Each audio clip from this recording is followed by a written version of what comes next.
जय हिंद प्यारे बच्चों, स्वागत है आप सभी लोगों का इस कक्षा 10 की बेहतरीन क्लास पे। प्यारे बच्चों, आज हम पढ़ने वाले पृष्ठीय क्षेत्रफल एवं आयतन, इसका भाग नंबर 1 जैसे कि आपको पता होगा कि हम करवा चुके हैं और आपने देखा ही भी होगा।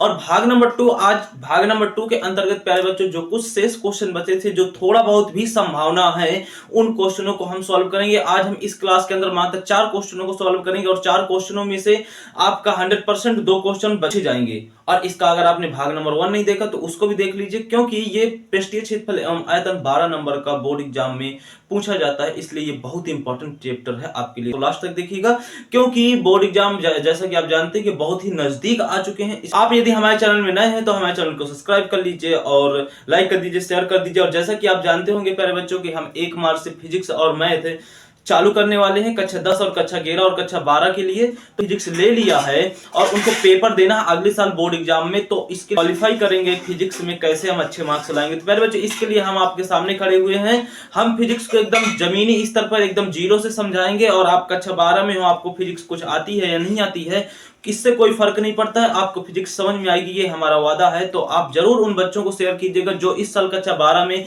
जाने वाले हैं और फिजिक्स लिए हैं और जिनको फिजिक्स से डर लगता है। क्वेश्चन आपके लिए बहुत ही इंपॉर्टेंट है। देखिए आप इस क्वेश्चन में क्या कह रहा है, एक बेलनाकार आकृति, हमने कहा ठीक है बेलनाकार आकृति, कह रहा बेलनाकार आकृति के आप नीचे तथा ऊपर दोनों तरफ आपने अर्धवृत्त या अर्धगोला बनाया है। अर्धगोला खोद करके बनाया गया है।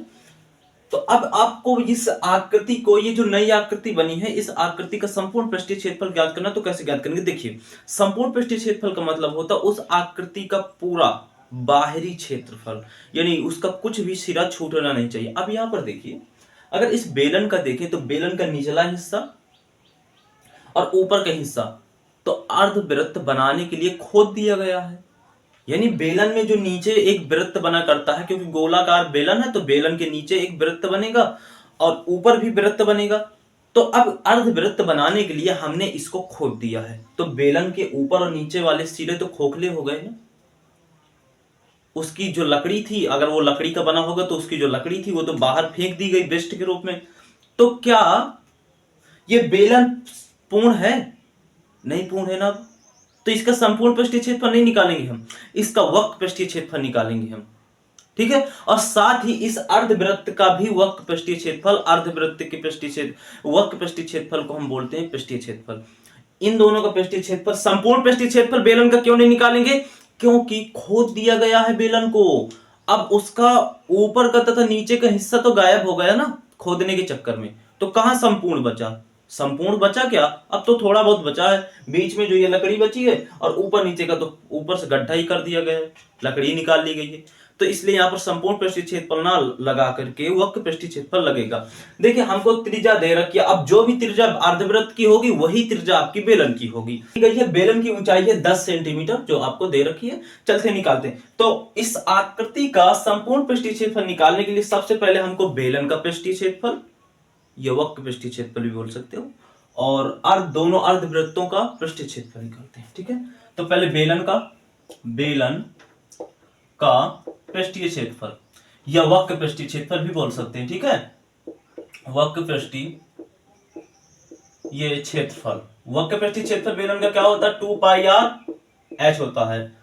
और तो चलो मान रखते हैं 2 गुणे पाई की जगह 22/7 गुणे में आपके पास r कितना है 3.5 है, गुणे में h कितना है 10 है। इससे काटा तो 0.5 बार में कट गया, गुणा कराना तो आता होगा ना। 0.5 का गुणा आप इससे कराओगे तो 1 आएगा और 1 का गुणा आप 22 से कराओगे तो 22 आएगा। 22 का गुणा आप कराओगे 10 से तो कितना आ जाएगा 220 सेंटीमीटर स्क्वायर आ जाएगा। ये हो गया, स्क्वायर आ जाएगा। 220 आया कि नहीं आया? अब चलो दोनों अर्धवृत्त, तो अच्छा ये अर्धवृत्त है, ये अर्धवृत्त है, तो दोनों को अगर मिला देंगे तो एक गोला बन जाएगा कि नहीं बन जाएगा? तो गोले का पृष्ठीय क्षेत्रफल निकाल लेते हैं हम। ठीक है, तो यानी दोनों अर्धवृत्तों का पृष्ठीय क्षेत्रफल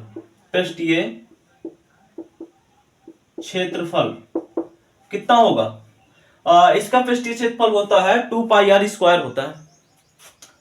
लेकिन 2 अर्धवृत्त है ना, तो 2 का गुणा हो जाएगा 2 पाई r स्क्वायर, 2 का गुणा हो जाएगा तो 4 हो जाएगा। ठीक है, 2 यानी कि 4 हो जाएगा डायरेक्ट। और गुणे में पाई का मान कितना है 22/7 है। और गुणे में देखो आर के स्क्वायर बोले तो आर गुणे आर 2 बार, यानी कि आर का मान कितना 3.5 गुणे 3.5। इससे काटोगे इसे तो 0.5 बार में कटेगा। और इसका गुणा आप इसमें कराओगे तो आपके पास 2 आएगा। अब 2 का गुणा इससे कराएंगे तो 44 आ जाएगा। अब 44 का गुणा कराओगे तुम 3.5 में तुम 44 का गुणा कराओगे तो कितना आ जाएगा 4 5 20 के लिए 0 हो जाएगा। और 4 3 12, 12 के बाद 13 14 गुणे 4 5 20 हो जाएगा। 4 3 12, 4 3 12 के बाद 13 14 आ जाएगा। यहाँ पर 0 4 5 और 1, यानी 2 एक अंक बाद दशमलव लगा दो, यानी कि 564 आपके पास 164 आ गया, 164 आ गया सेंटीमीटर स्क्वायर। अब देखिए आकृति का संपूर्ण पृष्ठीय क्षेत्रफल, संपूर्ण पृष्ठीय क्षेत्रफल। तो संपूर्ण पृष्ठीय क्षेत्रफल कितना होगा, दोनों को जोड़ देंगे तो 220 प्लस में 100। अब जोड़ोगे तो कितना आ जाएगा, ये आ जाएगा आपके पास 3 ये 7 74 सेंटीमीटर स्क्वायर। ये 374 सेंटीमीटर स्क्वायर आपका आ गया इस पूरी आकृति का पृष्ठीय क्षेत्रफल। उम्मीद है कि ये क्वेश्चन आपको समझ में आया होगा, और यदि आया है तो आप कंसंट्रेशन के साथ आगे क्वेश्चन समझ। प्यारे बच्चों, हालांकि हम इस क्लास में इंपॉर्टेंट क्वेश्चन, और हम सभी क्लासों में इंपॉर्टेंट क्वेश्चन ही चलते हैं, बेफालतू के क्वेश्चनों को नहीं। प्यारे बच्चों, आप अभी तक वीडियो को लाइक नहीं किया तो लाइक कर दीजिए और शेयर कर दीजिए और सब्सक्राइब कर दीजिए। चलते हैं इस क्वेश्चन की ओर। ये क्वेश्चन आपका बहुत ही बेहतरीन और कह रहा है, आपको क्वेश्चन दिख रहा होगा, कह रहा है कि शंकु की ऊंचाई दिया गया है आपको 2 सेंटीमीटर। हमने कहा ठीक है, ये आपकी शंकु है, इतनी शंकु है, और शंकु की ऊंचाई आपको कितनी दे रखी है 2 सेंटीमीटर दे रखी है। ठीक है, 2 सेंटीमीटर हो गए। कह रहा है शंकु का पूरा व्यास आपको दिया गया है 4 सेंटीमीटर का, 4 सेंटीमीटर। अच्छा, शंकु का पूरा व्यास आपको, या फिर अर्धवृत्त का व्यास जो भी कह सकते हैं, क्योंकि सभी का तो व्यास बराबर ही होगा ना, अर्धवृत्त का बोलो चाहे शंकु का बोलो या फिर बेलन का बोलो, सबका व्यास बराबर है। तो कह रहा है कि व्यास आपको 4 दिया है, तो त्रिज्या कितनी होगी 2 होगी। तो त्रिज्या हमारी कितनी होगी और 2 होगी। अब आपको मालूम होगा कि ये त्रिज्या आपकी बेलन की भी 2 होगी, क्योंकि वो भी उतनी ही है, अर्धवृत्त की भी 2 होगी और शंकु की भी त्रिज्या 2 ही होगी। ठीक है, तो हमें कह रहा है कि ये जो खिलौना अंदर भरा हुआ है ना, ये शंकु और नीचे अर्धवृत्त लगा है, ये खिलौने का आयतन निकालो। तो पहले तो हम इसकी पहली शर्त चलते हैं, खिलौने का आयतन, खिलौने का आयतन, लौने का आयतन। अच्छा, खिलौने का आयतन निकालने के लिए शंकु का आयतन और अर्धवृत्त का आयतन यही हमको चाहिए। तो देखो शंकु का आयतन क्या होता है, शंकु का आयतन प्लस में अर्धवृत्त का आयतन, अर्धवृत्त का आयतन। तो शंकु का आयतन क्या होता है 1/3 पाई आर स्क्वायर एच होता है। और अर्धवृत्त का आयतन क्या होता है, अर्धवृत्त का आयतन क्या होता है पर बच्चों, अर्धवृत्त का आयतन होता है 2/3 पाई आर क्यूब होता है। ठीक है, अब देखिए यहां पर आपको 1/3 इसको बार बार लिखना है, गुणे अगर हम देखें तो इन दोनों से 1/3 कॉमन ले सकते हैं, 1/3 कॉमन ले लिया, और पाई भी कॉमन ले सकते हैं, पाई भी कॉमन ले लिया, आर स्क्वायर भी कॉमन ले सकते हैं, आर स्क्वायर भी कॉमन ले लिया। ठीक है, अंदर क्या बचा आर इधर क्या बचेगा, इधर तो प्लस का एच बचेगा, उधर आर एक बच जाएगा और 2 बच जाएगा, यही बचेगा और क्या बचेगा, कुछ ना बचेगा अंदर। ठीक है, कोई बात नहीं, हमें बचने दो इतना अंदर। 1/3 पाई आर स्क्वायर, यहां पर एच का मान कितना है आपके पास 2 है। एक मिनट, हम इस पूरे खिलौने का आयतन ज्ञात कर रहे हैं। तो अभी शंकु की ऊंचाई कितनी है हमारे पास 4, 2 है, तो हम यहां पर 2 रखेंगे। ठीक है, प्लस त्रिज्या कितनी दी गई है, त्रिज्या भी 2 रखी है, तो ठीक है 2 × 2 हो गया। अब यहां पर 1/3 पाई का मान रख दीजिए 22/4, 22/7। आप चाहें तो 3.4 भी रख सकते, 3.14 भी रख सकते हैं। ठीक है, कोई दिक्कत की बात नहीं है। और गुणे पाई का मान इधर क्या है 2 है, तो 2 का स्क्वायर हो जाएगा 4, गुणे अंदर कितना 2 दूनी 4 और 4 में हमारा ये जुड़ जाएगा तो हो जाएगा 6। ठीक है, अब क्या हो रहा है, कुछ हो रहा है क्या, घट उठ रहा है, नहीं घटवट तो नहीं रहा है, हमें ना दिख रहा घटना। तो क्या करेंगे, सीधा गुणा करा दो, 4 दूनी 8, 4 दूनी 8 यानी कि 88 हो गया कि नहीं हो गया। 4 दूनी 8, 88 में 6 का गुणा कराओ, 3 से काट दो, 3 से इसे काट दो, 2 बार में काट दो, तो अब 2 का गुणा करा दो तो कितना हो जाएगा, 8 दूनी 16 हो जाएगा, 8 दूनी 16 के बाद एक 17 हो जाएगा, बटे में 7 आ जाएगा, काट दो 7 से, तो 7 दूनी 14 हो जाएगा, 15 16 17 3 बचेगा तो 36 बन जाएगा, 7 पंजा 35 हो जाएगा, और दशमलव में 1 आएगा, लगभग इतना आ जाएगा। ठीक है, लगभग इतना सेंटीमीटर स्क्वायर आ जाएगा आपका। अब देखिए, अब बेलन का आयतन निकालते हैं। बेलन का आयतन, बेलन का क्या होगा प्यारे बच्चों, बेलन का आयतन ज्ञात करते हैं। हम सूत्र लिख देते हैं, बेलन का आयतन कितना होता है, 2 पाई आर स्क्वायर एच, यानी पाई आर स्क्वायर एच होता है। यहां पर बेलन का एच यानी कि ऊंचाई कितनी होगी, यह समझिए आप। देखिए, इतनी तो आपको दिया है 2 सेंटीमीटर, अच्छी बात है। इतनी, ये जो अगर देखें तो ये आपकी क्या दिया है, वृत्त की त्रिज्या है तो कि नहीं है, ये केंद्र बिंदु है, ये वृत्त की त्रिज्या है, अर्धवृत्त की त्रिज्या है। अर्धवृत्त की त्रिज्या तो 2 सेंटीमीटर दे रखी है ना, तो यानी कि इतनी आपको कितनी दे रखी है, ये त्रिज्या है आपकी, त्रिज्या कितनी दे रखी है, 2 सेंटीमीटर दे रखी है, और ये भी 2 सेंटीमीटर है। तो कुल आपकी बेलन की ऊंचाई कितनी हो गई, कुल बेलन की ऊंचाई हो गई आपके पास 4 सेंटीमीटर। कितनी हो गई, 4 सेंटीमीटर हो गई। ठीक है, तो यहां पर रख देते हैं पाई यानी कि 22/7, और गुणे में कितना हो जाएगा, यहां पर 2 का गुणे 2 हो जाएगा, क्योंकि पाई स्क्वायर, तो 2 पाई का मान क्या है, 2, यानी कि 2 गुणे 2। अब एच का मान कितना, एच का मान 4 है, क्या है, गुणा करा के रख दो, तो 4 दूनी 8, 8 दूनी 16, 4 दूनी 8, 8 दूनी 16, 16 का गुणा अगर आप किसमें कराओगे तो आपके पास आ जाएगा कितना, 16 दूनी 32, फिर 2 हासिल लगा 3, हासिल लगा 3, और 16 दूनी 32, 32 में 3 जोड़ोगे तो कितना हो जाएगा, 35 हो जाएगा, और क्या होने वाला है, 35 होने वाला, और बटे में 7। अगर इसका भाग दोगे तो कितना आने वाला, भाग दोगे तो 7 पना 35 हो जाएगा, और 0 दशमलव लगाओ, 0 लगाओ, फिर दशमलव लगाओ, या फिर आप इतना ही रखा रहने दो, कोई दिक्कत की बात नहीं है। ठीक है, या फिर हमारे हिसाब से आप भाग दे लीजिए तो ज्यादा सही रहेगा, 7 पना 35 हो जाएगा, 2 उतारोगे, भाग जाने वाला नहीं है, तो फिर क्या करोगे, 0 दशमलव लगाओगे, 0 लगाओगे, फिर दशमलव लगाओगे, फिर उतारोगे, क्या उतारोगे भैया, क्या उतारोगे, 0 उतारोगे, तो 0 उतारोगे 2 भाग में जाएगा, 7 दुनिया 14 बार में भाग जा जाएगा, और क्या जाएगा, आगे नहीं जाने वाला है। हमारे हिसाब से आप भाग मत दीजिए, इतना ही रखने दीजिए। अब देखिए, अब आपको बेलन का आयतन मिल चुका है और इस खिलौने का आयतन मिल चुका है। अब आपको चाहिए इस पूरी आकृति का आयतन का अंतर।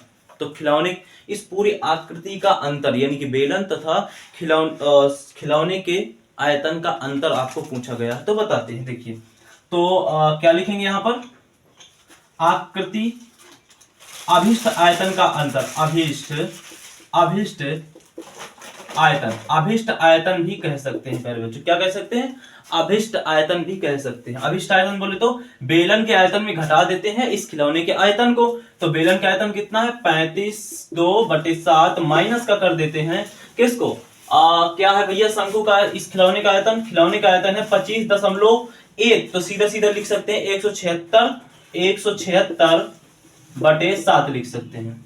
ठीक है, अब यहां से अगर आप लासा लेंगे तो लासा आएगा 7 आ जाएगा, यहाँ पर आ जाएगा 3 5 2 आ जाएगा, माइनस का 1 7 6 आ जाएगा, घटाइएगा तो यहाँ पर 6 बचेगा, यहाँ पर कितना बचेगा 14, यानी कि 7 बचेगा, यहाँ पर बचा रहा 1 बचेगा, बटे में 2, बटे में क्या हो जाएगा, बटे में आपके पास आ जाएगा 7। अगर आप भाग देंगे तो कितना आने वाला है, भाग देंगे 7 में 14 के बाद 15 16 17 3 बचेगा, 36 7 पना 35 हो जाएगा, बचेगा 1, दशमलव लगाओ, आगे करो तो 7 1 कम 7 सेंटीमीटर स्क्वायर, यही आपका आंसर आ जाएगा।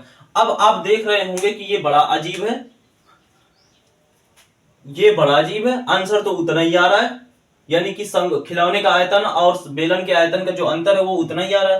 पर बच्चों, आप यदि देख रहे होंगे और आप अपनी बुक से मिला रहे होंगे यदि इसका आंसर, तो इसका आंसर शायद जो हम निकाल रहे हैं आंसर, ये आपको मैच ना करे, बिल्कुल मैच नहीं करेगा। हम बता रहे हैं कि आपका आंसर मैच नहीं करेगा।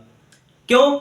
क्योंकि आपकी बुक में जो दिया होगा सॉल्यूशन, वो प्यारे बच्चों, या आपकी बुक में जिस तरह से आंसर दिया होगा, वहां पर आपका पाई का मान कितना रखा होगा, 3.14 रखा होगा, और हमने पाई का मान 22/7 रखा है। तो आप 22/7 रखने के बाद हमने इसका किया तो हमारा आंसर इतना आया, यानी कि ये एकदम करेक्ट है। और अगर आपका आंसर मिल नहीं रहा तो आप पाई का मान 3.14 रखिएगा, आपका आंसर करेक्ट आएगा। इसी तरह करना है। हमने जानबूझ करके ये पाई का मान ये वाला रखा, ये वाला नहीं रखा। क्यों नहीं रखा है? क्योंकि एक बार आप ये वाला पाई का मान रख करके आप इसको हल कीजिए तो इसके साथ साथ आपका रिवीजन भी हो जाएगा। इसलिए हमने इसको डायरेक्ट ये वाला मान ना रख के ये वाला मान रखा है, ताकि आपको सवाल समझ में आना चाहिए, कॉन्सेप्ट समझ में आ जाए। बाकी आपको पाई का मान ये वाला रख के दोबारा इस सवाल को करना है, सेम टू सेम इसी तरह करना, बस पाई का मान चेंज हो जाएगा, आंसर आपका मिल जाएगा जो आपको बुक में दिया गया है। ठीक है, आसान है, आप लोग भी कर लेंगे, लेकिन फिर भी हम ये क्वेश्चन इंपॉर्टेंट होने के कारण हम आपको बता रहे हैं। देखिए शंकु दिया, शंकु में कह रहा है कि तिर्यक ऊंचाई आपको ज्ञात करना, और कह रहा है कि एक ऊंचाई आपको दी गई है 12 सेंटीमीटर और आपकी त्रिज्या दी गई है 3.5 सेंटीमीटर। अगर आपने इसका भाग नंबर 1 नहीं देखा तो देख लीजिए, और ये भाग नंबर 2 है। अगर आपने इन दोनों क्लासों को कंसिडरेशन के साथ देख लिया तो आपका 12 नंबर का ये इससे पूछा जाता है, कम से कम 12 नंबर से पूछा जाता है पृष्ठीय क्षेत्रफल एवं आयतन, यानी कि इस चैप्टर को आपके 12 नंबर पक्के हो जाएंगे, इसलिए जरूर देखिएगा। देखिए शंकु की तिर्यक ऊंचाई हमको ज्ञात करना, ठीक है, ज्ञात कर लेते हैं। अच्छा, तिर्यक ऊंचाई कितनी होती है? शंकु की तिर्यक ऊंचाई कितनी होती है भाई? तिर्यक ऊंचाई, हमारी तिर्यक ऊंचाई जिसे हम एल से प्रदर्शित करते हैं उसके बराबर होता है अंडर रूट के अंदर एच का स्क्वायर प्लस में होता है आर का स्क्वायर होता है। हमें पता था कि आप ये लोग कर लेंगे, लेकिन फिर भी हम बता रहे हैं, ठीक है। तो क्या करिए आप, एच का मान कितना है 144 और प्लस का 3.5 का स्क्वायर करोगे तो कितना आ जाएगा 25.12.25 आएगा। कल के सवाल में किया था, इसका वर्गमूल किया था कि नहीं किया था, आपको याद ही नहीं होगा। पहली बात तो आधे लोगों ने भाग ही नहीं देखा होगा, भाग नंबर इसका 1, तो 12.25 आया था इसका। अब जोड़ करके आप बाहर निकालिएगा, ये आपकी जिम्मेदारी है, ठीक है। अब हम चलते हैं शंकु का आयतन। शंकु का आयतन बराबर कितना होता है 1/3 पाई आर स्क्वायर एच के होता है, बराबर 1/3 हो जाएगा। यहां पर डॉट डॉट लगाइए, और पाई का मान आप रखना चाहते हैं कितना, हम रख देते हैं इस बार, चलो 22/7 ही रखते हैं, ठीक है। और इसका मान कितना है, पाई का मान पाई स्क्वायर, तो यानी कि इसको 2 बार लिखना पड़ेगा। गुणे में कितना है, एच कितना है 12 है। इससे काटो 0.5 बार में कटेगा, 0.5 का गुणा कितने 22 में कराएंगे तो कितना आएगा भाई। खैर उसमें अभी हमें कराने की आवश्यकता नहीं है, 3 से काटो तो 3 चौको आपके पास 12 आ जाएगा। फिर क्या करोगे, कराओ गुणा तो 5 दूना 10, 5 दूना 10 एक 11 आ जाएगा, यानी कि आपके पास 11 आएगा। अगर आप इसमें गुणा कराएंगे तो आपके पास कितना आने वाला है, हमें तो नहीं लगता कि 11 आएगा। 5 दूना 10 हंसी लगा कि 5 दूना 10 एक 11, इतना ही आ रहा है, क्या कर सकते हैं, इतना ही आएगा। 11.0 गुणे में 3 गुणे में 4 करा देते हैं तो कितने वाले वाला 2, 22 दूना 44, तो इसका गुणा इसमें कराएंगे तो कितना आ जाएगा, डायरेक्ट इसका गुणा इसमें कराएंगे तो कितना आएगा 44 आ जाएगा। अब 0.0 को हटा दो, अब 44 का गुणा 3.5 में करा दो तो सेंटीमीटर घन आपके पास आंसर आ जाएगा। करा कर देखिए प्यारे बच्चों, हम ये हमारी शौक नहीं है कि हम आपको ये कैलकुलेशन छोड़ देते हैं करने के लिए, इसलिए ये हमारी मजबूरी हो जाती है कि आपके बोर्ड एग्जाम बहुत नजदीक आ चुके हैं, और यदि आपको क्वेश्चन आता भी है और कैलकुलेशन सही नहीं है तो आपका आता हुआ क्वेश्चन गलत हो जाएगा। इसलिए हम कैलकुलेशन आपके लिए छोड़ देते हैं, जिसके बहाने आप अपना कैलकुलेशन इंप्रूव कर सकें, इसलिए हम छोड़ देते हैं, ठीक है। अब अगला क्वेश्चन, हाँ लाइक नहीं किया तो लाइक कर दीजिए, सब्सक्राइब कर दीजिए और इस क्लास को शेयर कर दीजिए। तो इसमें कुछ मान दिया गया और ना ही कुछ करने का तरीका। देखिए प्यारे बच्चों, ये कह रहा है आपसे क्वेश्चन कि एक शंकु है और एक अर्धवृत्त है, और जो कि अध्यारोपित है इस प्रकार से कि आपको शंकु की त्रिज्या तथा शंकु की ऊंचाई तथा वृत्त अर्धवृत्त की त्रिज्या का अनुपात आपको ज्ञात करना है। कैसे ज्ञात करेंगे, आप क्वेश्चन पढ़िए और आपको क्वेश्चन दिख रहा भी होगा। इसका देखो, त्रिज्या तथा शंकु की ऊंचाई का अनुपात हमको ज्ञात करना, और ये भी कह रहा है कि आपका अर्धवृत्त और शंकु दोनों का पृष्ठीय क्षेत्रफल यानी कि वक्र पृष्ठ बराबर है।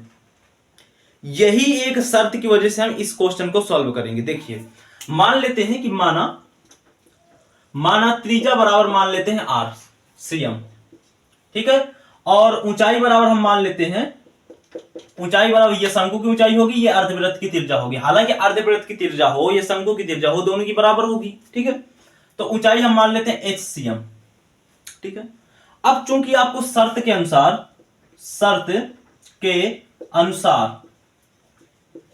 अनुसार आपसे कह रहा है, क्या कह रहा है कि अर्धवृत्त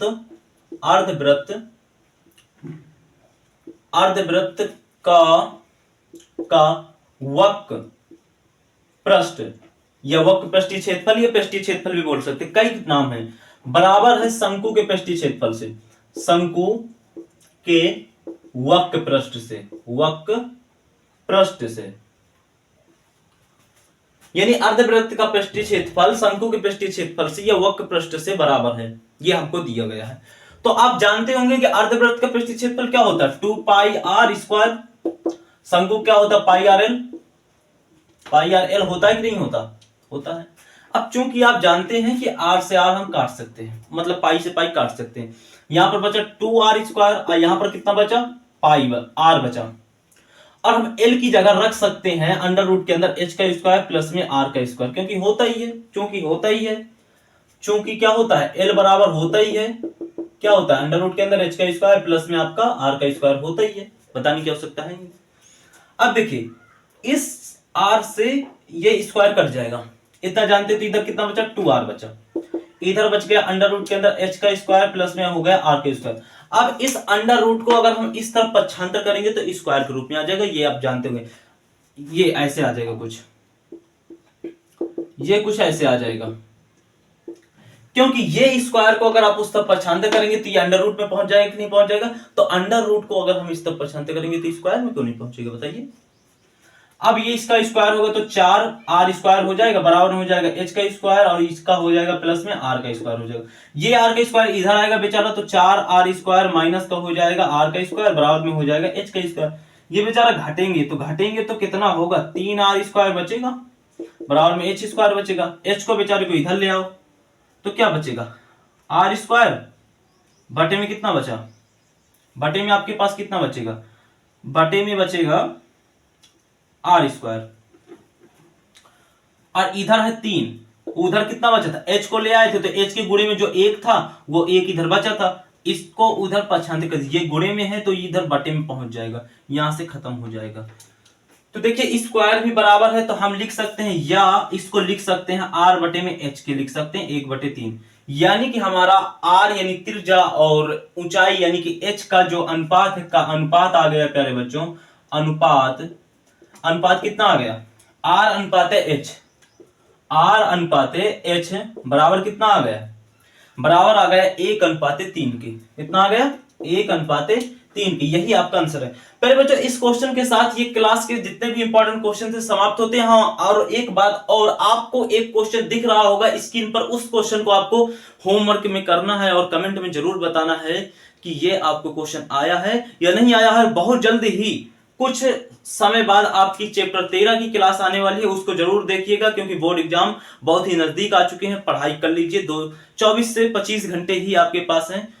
प्यारे बच्चों, अगर आपने हमारे वीडियो को, हमारे क्लास को सब्सक्राइब नहीं किया तो कर दीजिए, और हमारे चैनल में अगर आप नए हैं तो इस चैनल को शेयर कर दीजिए, और सब्सक्राइब तो कर ही दीजिए और लाइक कर दीजिए। मिलते हैं प्यारे बच्चों अगले चैप्टर के साथ, जब तक के लिए प्यारे बच्चों जय हिंद जय भारत। आज से फिजिक्स और मैथ कक्षा 12 वालों की चालू करने वाले हैं, कक्षा 11 वालों की चालू करने वाले हैं। अगर आपको फिजिक्स में कुछ भी नहीं आता है और आप फिर भी आप फिजिक्स ले लिए हैं, आपको फिजिक्स बड़ी परेशान किए है, फिजिक्स से आपको डर लगता है कि कहीं हम कक्षा 12 में फेल ना हो जाएं, तो अब आप डरने का समय नहीं है। आप हमसे जुड़िए और हमारा चैनल फ्री है, आप हमारे चैनल को मात्र सब्सक्राइब कीजिए, रोजाना की वीडियो पाइए। प्यारे बच्चों, हम ऑफलाइन क्लासें भी पढ़ाते हैं, जिसका एड्रेस है रामेश्वर प्रसाद के पास, रामेश्वर प्रसाद जो आप पचनेही में हैं, आप यहां पर भी आ सकते हैं। हमारा मोबाइल नंबर है 9236 7071 57। धन्यवाद, जय हिंद।